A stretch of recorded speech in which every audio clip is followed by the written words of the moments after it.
tí wọ́n ń kì ní gbèjègbèjọ yìí Dr. Jáwéṣọlá ìfẹ́ olúwa. Dr. Jáwéṣọlá ìfẹ́ olúwa. tá a bá ń sọ̀rọ̀ nípa ewé àti egbò ajẹ́bí idán èyí tó jẹ́ sámúgà tó ń mú gbogbo àìsàn kúrò lára tí gbòǹgbò tí gbòǹgbò. Dr. Jáwéṣọlá ìfẹ́ olúwa. orúkọ ló ń rò ó tó sì tún fi ìfẹ́ olúwa kú tiẹ̀. ìwọ táìsàn dé bá lálejò tógun ayé ò jẹ́ kó fìgbà kan lálàáfíà ẹ máa yọ̀ gbanigbani ti dé. Dr. Jáwéṣọlá ìfẹ́ olúwa ó dé tòun àti iléeṣẹ́ rẹ̀ ta pè ní centre de recherche en médecine et de la spiritualité. ìwọ olùgbọ́ mi ó yẹ tètè gbéra máa bọ̀ wá sí iléeṣẹ́ Creminas. ìwọ táwọn ogun ìyá àbá ìsàn bá gbélé bá fira àìrọ́mọbí ni bóyá lọ́wọ́ ayé ni àbọ̀wọ̀ èèyàn àbí àfọwọ́fà ara tiẹ̀ gan ni ó lè jára ọkùnrin àbára obìnrin. máa bọ̀ bó sì já ìsàn ojú ara ló ń bá ẹ jà kí nǹkan funfun máa jáde lójú ara obìnrin àbí kí ọkùnrin ó ní àìsàn àtọ̀sí tàbí àìsàn àtọ̀gbẹ gbogbo àìsàn ojú ara lápapọ̀ gbogbo rẹ̀ pátá ni Dr. Jáwéṣọlá ìfẹ́ olúwa ń bá wòyá àjà ọkùnrin àbí obìnrin tí jẹ̀díjẹ̀dí ń ṣe àbáwọ̀ ọkùnrin tí àìsàn ìdákọ́lẹ̀ ń bá jà ṣẹ̀kẹ́sù lọ gbà ọkùnrin tí ó lè tàtẹ̀ kan lè dòdòdò àbí wo tí àìsàn yọ̀díyọ̀dí ń ṣe bó sì jẹ́ diabẹ́tì ló ń bá ọjà ìtọ̀ ṣúgà àbí tànsíọ̀n ẹ̀jẹ̀ ríru sáré máa bọ̀ sí ọ̀dọ̀ Dr. Jáwéṣọlá ìfẹ́ olúwa kó wá gbàláfíà tẹ̀ ń bẹ̀ nìkan máa ń kóbó bákan náà ni Dr. Jáwéṣọlá ìfẹ́ olúwa ló tún bá ní yẹ fáwọ̀ láti béèrè lọ́wọ́ Ifá ibi ayé rẹ̀ ń dorí kọ kí lọ́nà àbáyọ kí làwọn nǹkan tó yẹ ká ṣe àbí wò tó fẹ́ yìràwọ̀ rẹ wò bẹ́ẹ̀ bá fẹ́ rí Dr. Jáwéṣọlá ẹ pè Dr. Jáwéṣọlá sórí nọ́mbà yìí 95 10 95 89 tàbí 97 39 20 81 Dr. Jáwéṣọlá ìfẹ́ olúwa àwọn gangan lolùmọ̀ tó ń wo gbogbo àìsàn káìsàn tó ń bọ́mọ ẹ̀dá fira. Alors, mesdames, mesdemoiselles et messieurs fidèles amis téléspectateurs, bonjour, bonsoir chez vous. Ça dépend de l'heure à laquelle vous nous recevez dans vos maisons à travers vos postes téléviseurs. Une fois de plus, j'ai rendu visite à Dr. Jáwéṣọlá. C'est un fin connaisseur de la pharmacopée africaine. Mais au-delà de ça, qui dit Dr. Jáwéṣọlá voit également un spiritualiste, n'est-ce pas, qui est au service des populations depuis de nombreuses années. Dans la dernière émission, nous avons suffisamment parlé, n'est-ce pas, de la pharmacopée. Aujourd'hui, on va beaucoup plus parler de spiritualité, on va parler du destin. Pourquoi est-ce que vous traversez autant de difficultés, les thérapies à appliquer pour que vous retrouviez une vie normale? C'est entre autres les questions, n'est-ce pas, que je vais poser à Dr. Jáwéṣọlá aujourd'hui. Alors, docteur, bonjour, bonsoir à vous. Bonsoir, bonjour, bonsoir, chers téléspectateurs. C'est Dr. Jáwéṣọlá ìfẹ́ olúwa, l'ONG Creminas. J'interviens dans le domaine de la spiritualité et de la pharmacopée concernant les maladies compliquées, les maladies naturelles et spirituelles qui gênent l'homme et la femme. Oui, c'est un peu ça. Alors, docteur, comme je l'ai dit dans mon introduction, nous allons parler aujourd'hui, en primo, des difficultés que nous rencontrons en tant qu'humains.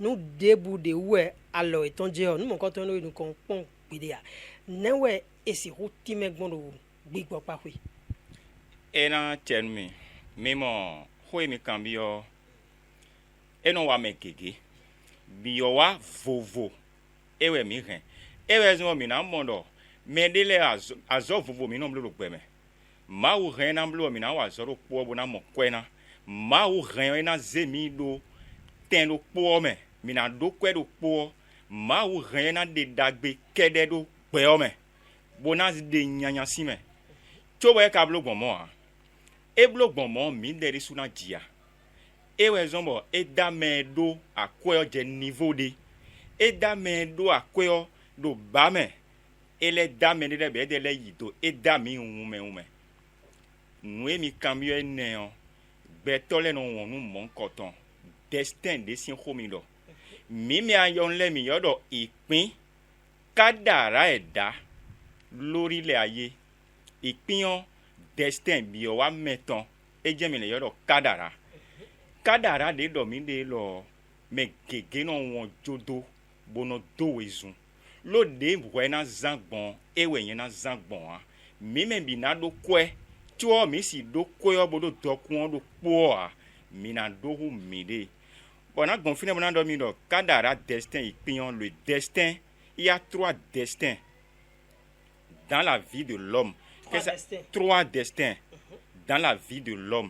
C'est pourquoi ils ont beto et de sansan, bodo weme, bodo bada, destin nous comptons newe yigbon lo mina do destin mi ka do bo ka do aton de te ka le nous comptons mais timen mi et na chomi mo destin nous comptons fite we no besi we nu de ado khome nu mama to alo khodonde ne me no e tiwe alo khoto ne bon na do nu ko mi ton no jire fineon e besi to ponopo medito medino meton fide vinado tadagbede one tomo ba sori ire odo baba àti ìyá ló ti wá mi mo nkun jeme ewe zombo gbeto nado tadagbe o edo toton si ro noton si amana do kuro pon mi mais apa ko ne yo docteur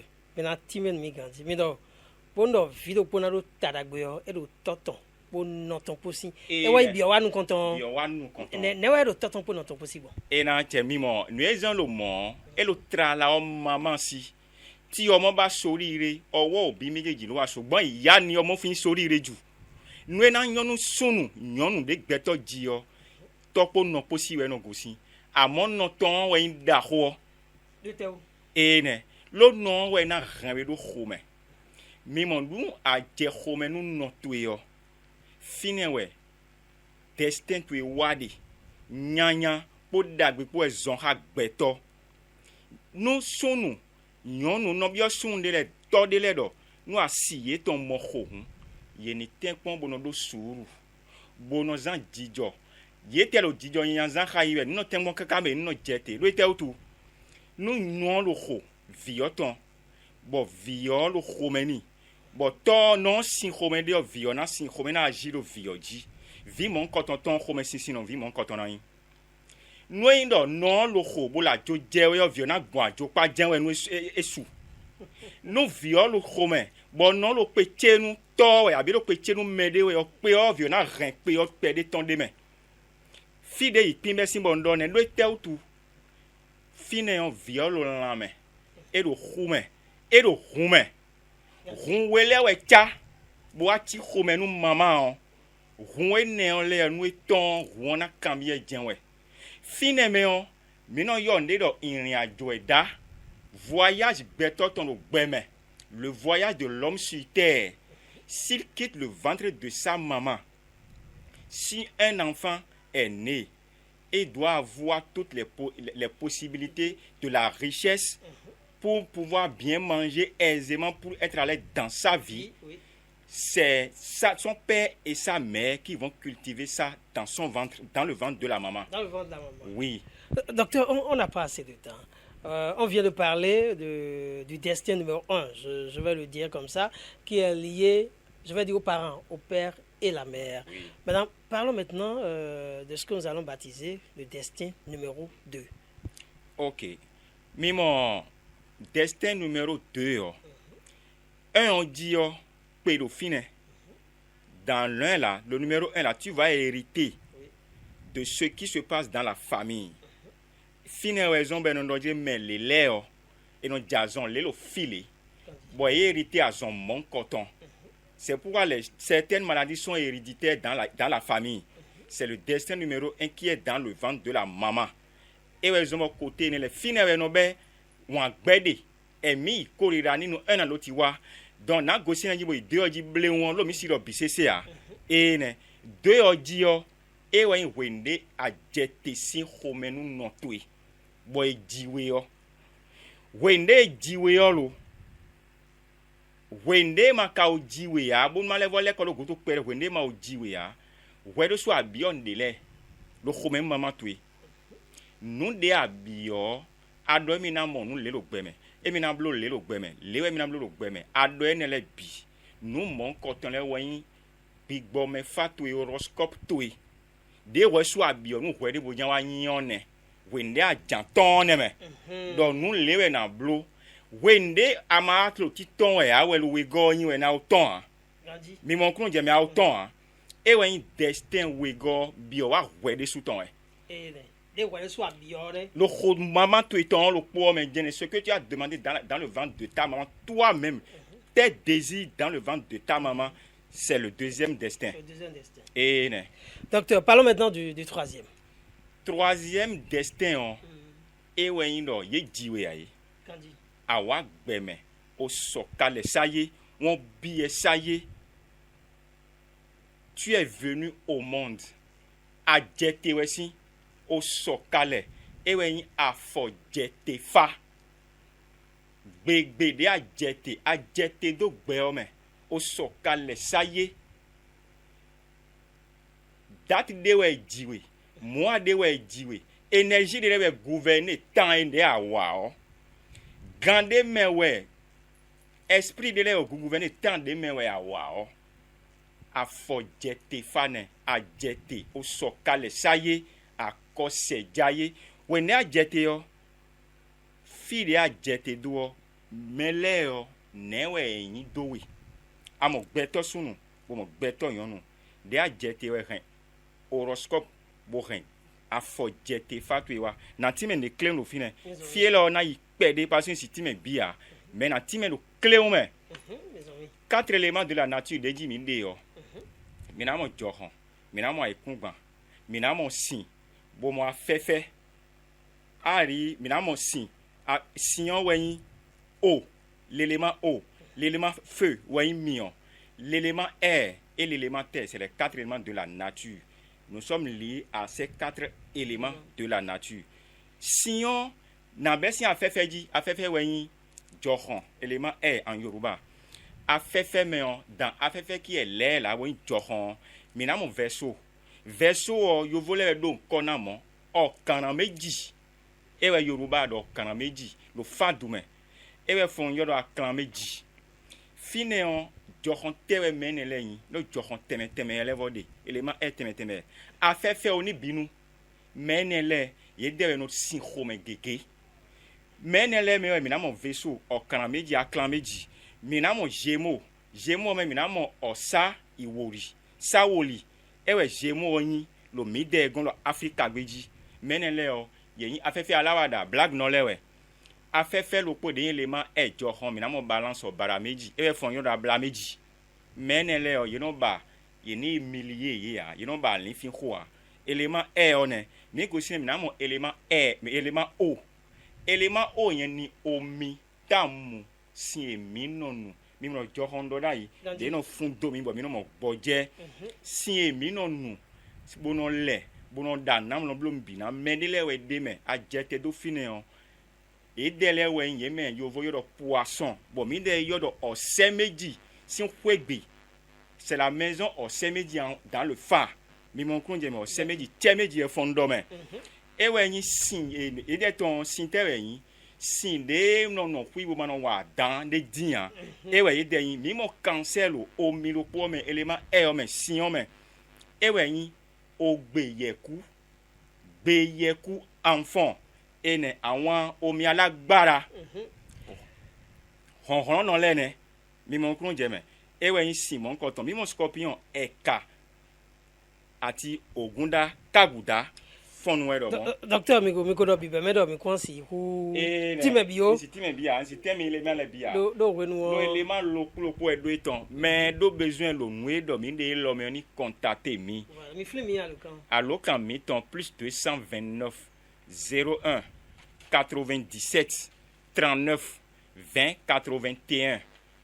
Appel Podo ou WhatsApp 95 10 95 89. Numéro mi-temps l'aine. Bibemeo, m'dojledo, medele timbo. Nous déboulé so ekuno yi nous kompon gbede o mi ado biowa nuwe e biowa gbeomeyo. Ya chido ouve ewe e biobo wa gbeomedo. Mais mon coton le obonu e ka sekpo mi yo.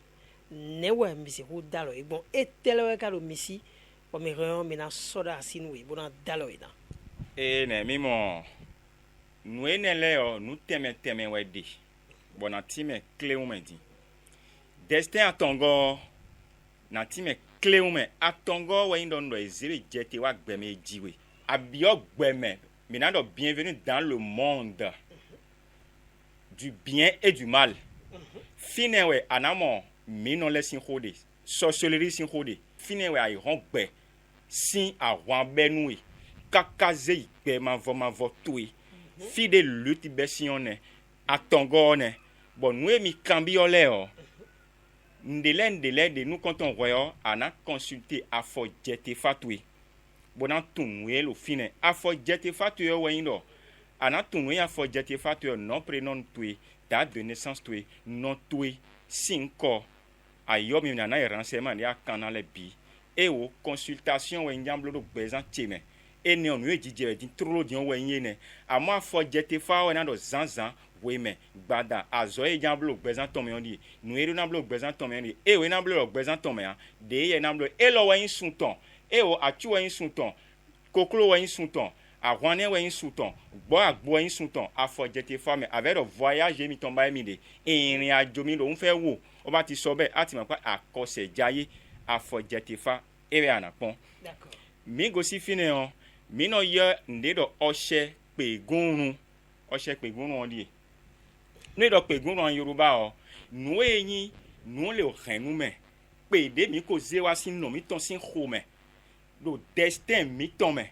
E wo betole o donu mi lo gbe o me bo mi so tun de mi na blogbon bo pe ko lo mi gudo famille nu ya hérité lo famille tu ebe nu nyanyan le azene no enu kon e ne o shek pegun anade alogbe won agbe ne le bi o shek pegun we no zan o shek pegun li asepo mi yon de no igbon mi na ti menwe mi go si ene me e ye o côté nu hérité lo famille me on àwọn nǹkan tí a bá ti rí ègún ìdílé inú ìran famille me renu meton ere no lizana adiwe mi go si fi no jawe o bi purification e no purifier mede na won agbe sinu enyin lo e no le mede we na e lo e yero po no ya me bougie tandie bougie lo khomeni be no ze zana anyi po bougie o po biro po e adiwe ro fine e do de no zangbon lavage we de me edo ancien tombe non zelena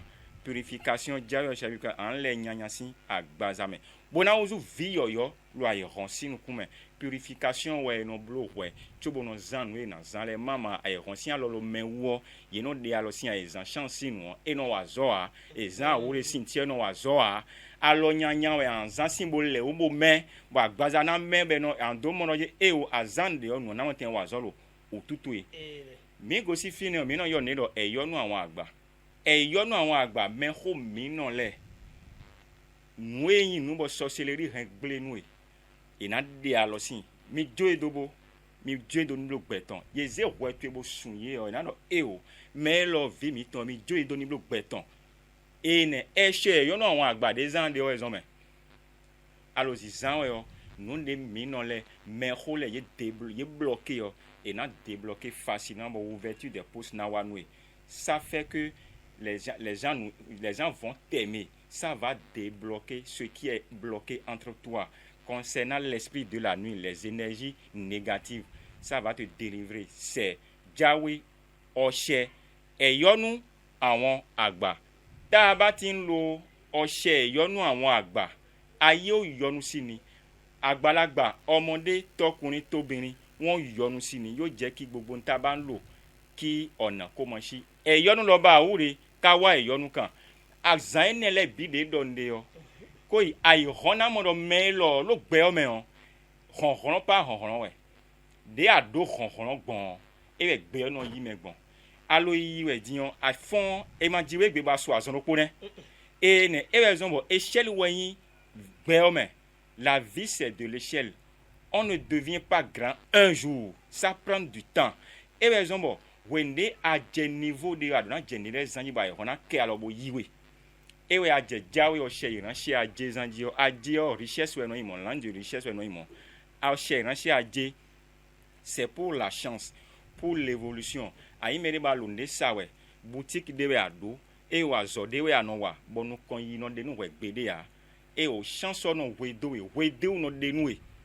Aba yi ho isa niwa ndewe ababo na blo bonu kon ilo de menu e ya azode me adi bo kono do nu kon ile me gbede ya to apon we ma mo ka yan blo gbe me mi de jon yan blo e ame an yan blo to e na tafu we deji an yan blo to e na gbon apato e bo an lewo po to nva hiwe zon me mo ko ya me avahia to mais vakiolo nsa wo ya tunu do ende eno chite do mende we mama eno egbe mi ton gble we gbenu gbe e do parfum ton bodo ansan ton ene ansan imole aye we yan purifier boutique to baba boutique to yo ana purifier énergie toi tu veux purifier ta boutique ta maison pour faire dégager les énergies négatives pour attirer les énergies positives bon en a les xome we boutique we accent imole aye wozi za gbeoton ere no imo ose asiki ajeri sudie ndo se ran si ajedi asiki ajedi e lo yin me khonu lo me lo yin me lo sinkan me lo esi edo khonron ho me lo de wa pe ayomi on mi lo pri ton lenu teme on de asi blo mi la fle mi alokan mi ton le docteur Jawe Sola il fait loi ONG criminal plus 229 01 97 39 20 81 appel code WhatsApp 01 95 10 95 89. D'accord. Alors, docteur Jawe Sola, on vient de parler de spiritualité, on a parlé du destin, oui. Et vous nous avez présenté, n'est-ce pas, les quelques produits que vous avez, que vous mettez à disposition des populations afin, n'est-ce pas, que ceux-là qui souffrent d'une manière ou d'une autre puissent, je vais dire, avoir le sourire. Oui. Au-delà donc du côté spiritualité, il y a également le côté pharmacopée. Oui. Alors, je souhaiterais qu'on brosse en quelques minutes les produits que vous avez devant nous et qui aident nos amis à guérir certains maux MAUX. Ok. Ce qui est à notre disposition pour les maladies naturelles, je vais vous indiquer ça. D'accord. Mais vous voyez ce produit-là, c'est pour la faiblesse sexuelle. Mais je vais vous dire d'abord que avant la faiblesse sexuelle, il y a l'hémorroïde qui gêne. Ouais, mais les deux hémorroïdes, c'est un problème. Tu as le problème d'hémorroïde. Pour aller à la selle, c'est des difficultés. Tu n'arrives pas à aller à la selle correctement.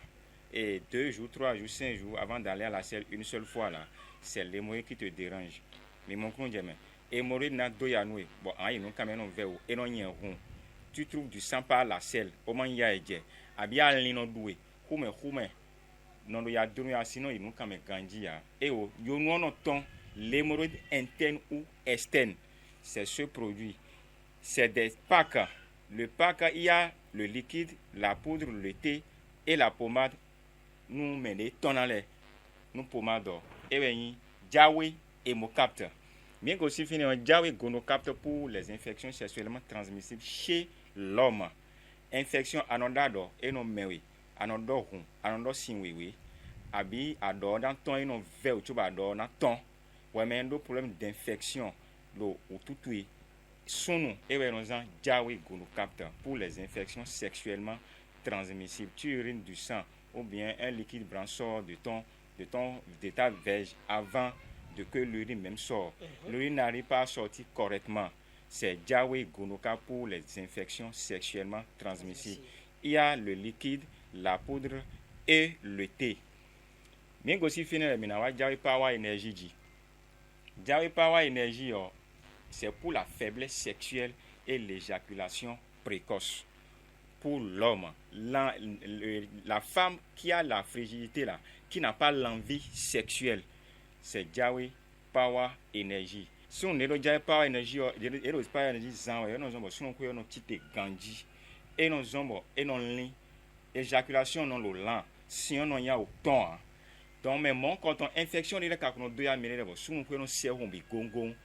Dans ce cas, on a Jawe Power accessible accompagné pour pommade wenye et non zombo si on peut servon et non levo ton leko a seko mion de non yigbon minati menwe menando a woka sin ho yemen de hume no jan alimeno du egbeo hume ya dulme me arthrose no doyana ceux qui ont les problèmes d'arthrose entorse no enele ba no e wa zo perio agbaza no vei hume no jan no wuli yelo fi dion e na dose mo wuli yelo fi e na dose mo wuli me lo fi ba sinon disons lian a fo no te Jawe a woka et des poudres ton. Il y a la poudre, il y a le liquide, il y a la pommade et le savon pour le traitement. Bien que aussi fini ménager et là pour des problèmes d'hernie. Hernie et gonflé ya testicule tout et gonflé ya aga gonflé na celle tout est gonflé problème dernier pas quoi pour ton liquide tonde problème dernier on et yelo et non zon khomen wuli we et ni on ran e ba sino tite ya testicule tout klobo rond abi file rond lo celle tout et wen et lo dion produit de la debo produit de debo na timenu même miton le tu na wa fini on a tosé produit le remendo en intelligence die pour l'intelligence pour l'aide mémoire remendo problème de aide abana no plomb na no fin ganji we ma khome azo atodi intelligence jawe intelligence o e wenye lo medele kade bon infection rein si est anglais pour l'azospermie l'oligospermie l'asténospermie et consort c'est ce produit qu'on utilise pour l'azospermie, pour le problème, tout problème lié au sperme. C'est Jawe fertilo. Pour l'infection de la femme, c'est Jawe fertile. Les règles sont glouillantes. Et non wa gandia, et non oui, et non dode, c'est noir. Abé non zombe non mon vidigan, et non ya o mon roi. Kiss fibromyome. Et non rien, ko blé non nyonou. 1 mois, 2 mois, si on non renglé. Et non oui, et non dode. Dudo. Mais mon son c'est quoi si on a l'école. We ne du joka ya donu ana mo ho si na no te o don bo ho wa ine we même le problème ne bo alo ho mo lo couple tu me ya alo ho mo no asutu ya e o we même le problème mon coton jawe fertile e we anazan et des symptômes bo de pomaton bo de aditon et de no zangbon asepo mi on maintenant pacton le nuit bon nous yi problème ne le de ado pour la fertilité chez la femme. Mais mon medele debo et non dando ye tiakatu do wendene tiakatu na time lo cleume weme jawe ofaye e wa produit lo jawe ofaye en Yoruba o no dado mewe weme ye dando e abi azono ye ba modo na alo yi tatu ino pen nde no gbonta me ni do jire ye zegan eze ma to bo khota do agbota don dene nun de dasa gwele abi nde don kwe pale no don taglo gbongbongbongbon ye no do gan forme e no zomo nuku no akono kuba nuku mena nuku no jewa do meneleji menele de be gosi fina bi a forme a fona no romio e no chiri ye contact inda forme no menele de bo ye no do gan forme bo we ne afopa gosi an forme ye do ye no to an menele de bo ye lo yiwe afopa no gosi an forme no ta for no tebo no pen e za foru komele yo e no chiri ye so golo yi so la forme we abi ndelo a forme so ni yewe don bo afo no ku ye no ye e no ye afo sin menele si e go si fine e no wa agbaza me akonta me na o merere me no vonde wa akonta no me mi na vivant mon kotonton e mi tenku na vivant kaka von ku ton e mi no von ma sin kaka iglo tiakatu sin von we o fa yen tiakatu yen no na si o fa fun we ate merere no mi dalo me no no ni ton ntiku no ton e si ton tiakatu sin e fele we e no zombo a contacter no momende me e makaya o toju ame dacha katudo me ogbetoni gan ya me gbetoni kuwe amakua e fede anon molene jawe ofaye si pakle ya na ho e no do apade de do medele o jawe ofaye liquide pour m'attendre aditonde. D'accord. Alors docteur miwa quand on si fifonme méthode ko de bran soutana o e ne no de na do pon wen do jire ado gbeme o ana tite do wede o famille o meyan we tohwero fine no hwero fine akana tenkpon bo to afo jete fatui na zombo atun we amblo lo gbezanto me e no wazo yaya e no kan bio e ajan go si fire bo fideo ana kan libio chobo tun fio we ana mo mi on miro agontin kon en face pharmacie agontin kon ajefine on yo mi go si fine on no mi ton le to ho me ro ketu to ho me kaka wa pede po mi lo kitu calvaire a yiro mi yon e ketu an mo mi de mi na do nu e kotonu ana mo mi de mi na do nu a lokan mi ton le plus 229 01 97 39 20 81 appel podo WhatsApp pone ana mo lo écran on dit 01 95 10 95 89. Merci de nous avoir suivis et à la prochaine. Láwé ṣọládé lọ́jọ́kọ́jọ́ gẹ̀rùgẹ̀rù là ń béwé kúkú ndùkú.